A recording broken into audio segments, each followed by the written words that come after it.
Según la tradición, Pedro abandonó Jerusalén para unirse al apóstol Pablo en el centro del Estado imperial romano. Pero en la Biblia no se menciona nunca que Pedro viajara a Roma, y si lo hizo, ¿dónde están las pruebas?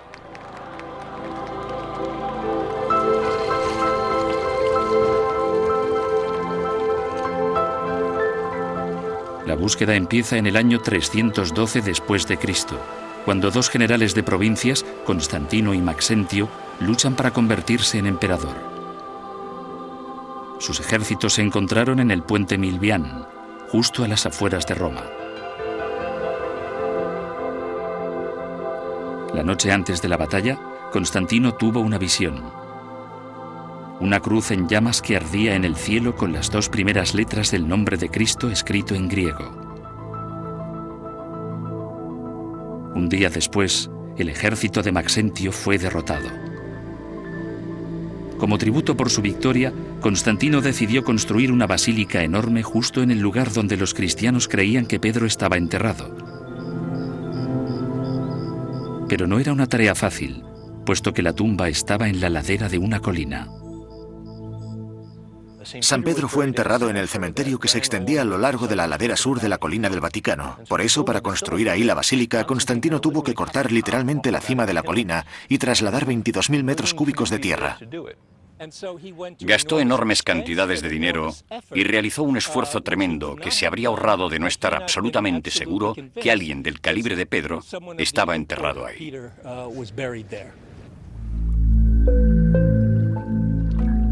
La fortaleza de la tradición cristiana es convincente, pero no decisiva. Existen, sin embargo, pruebas físicas que nos hacen ir bajo tierra. Toda la ciudad de Roma está construida sobre una base de roca volcánica blanda, fácil de excavar. Bajo las calles de la ciudad se excavaron miles y miles de catacumbas para construir cementerios subterráneos.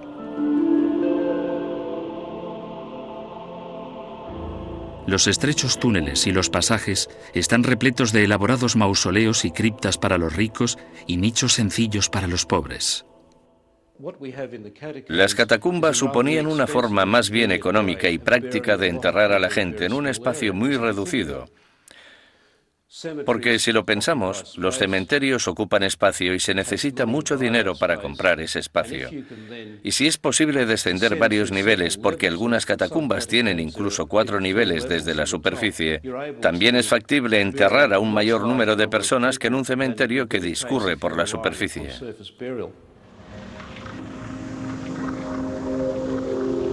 Bajo el suelo de la iglesia de Santa Domitila, los arqueólogos hicieron un descubrimiento inquietante.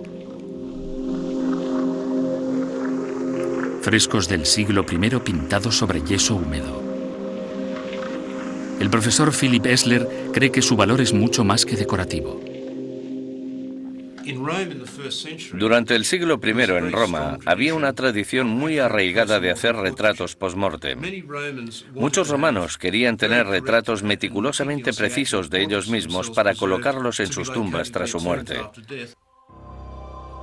Si se fijan en esta imagen de Pedro, lo que apreciamos es básicamente una cara cuadrada, pelo rubio, mandíbula grande, cuadrada y con una frondosa barba.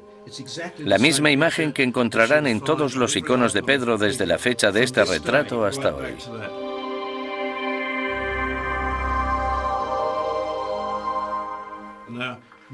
En mi opinión, esta es la representación real del aspecto de Pedro.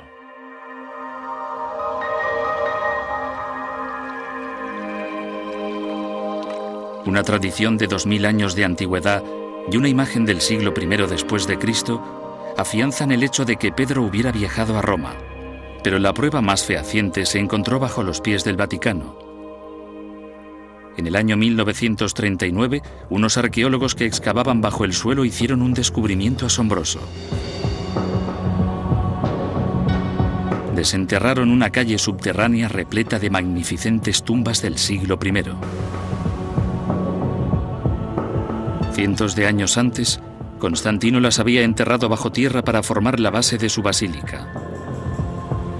Entonces, en uno de los lados, los arqueólogos descubrieron una pared y una tumba que estaba directamente bajo el altar y que tenía todas las características de la tumba de Pedro. Descubrieron que la tumba había sido cubierta por los cristianos con monedas que los peregrinos depositaron durante siglos. Se encontraron cerca de 1.300 monedas sobre dicha tumba. Además de la tumba, los arqueólogos encontraron huesos humanos, aunque pertenecían a más de un individuo. En 1956, una segunda investigación levantó nuevas esperanzas de que esta fuera realmente la tumba de Pedro. Trajeron a una epigrafista romana, o especialista en inscripciones antiguas, de nombre Margarita Guarducci, para que intentara descifrar y analizar las inscripciones que los peregrinos cristianos habían dejado en la lápida sobre la tumba de Pedro. En cuanto comenzó el estudio de las mismas, se percató de que había un pequeño nicho que se había excavado en la pared y preguntó a los trabajadores del Vaticano qué había habido originalmente en ese nicho. Los trabajadores de entonces respondieron que ahí había habido un conjunto de huesos que se encontraron durante unas excavaciones y que se habían almacenado en una caja junto con otros huesos sobrantes de otras excavaciones y que se encontraban en un almacén bajo la basílica. Un estudio antropológico reveló que esos huesos databan del siglo I después de Cristo y que pertenecían a un solo individuo. Restos de tierra indicaban que habían sido enterrados en el suelo y no en una tumba. Se trataba de los restos de un hombre de unos 60 o 70 años, edad que encaja perfectamente con la de Pedro. Hubo otro descubrimiento que no dejó lugar a dudas sobre a quién pertenecían esos huesos. Esos huesos estaban envueltos con una tela de color púrpura y dorada y se habían colocado en este pequeño nicho repleto de mármol, lo que sin duda es un símbolo de gran respeto. Y en el interior del nicho, sobre los huesos, había otra inscripción que contenía dos palabras en griego, Petrus Ani, que significa Pedro está dentro.